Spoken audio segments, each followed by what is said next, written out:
وهو العزيز الغفور الذي خلق 7 سماوات طباقا ما ترى في خلق الرحمن من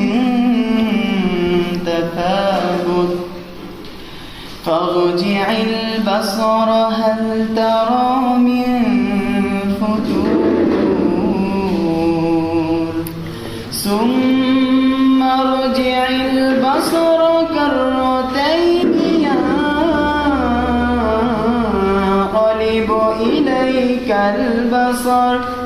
إليك البصر خاسئا وهو حسير ولقد زينا السماء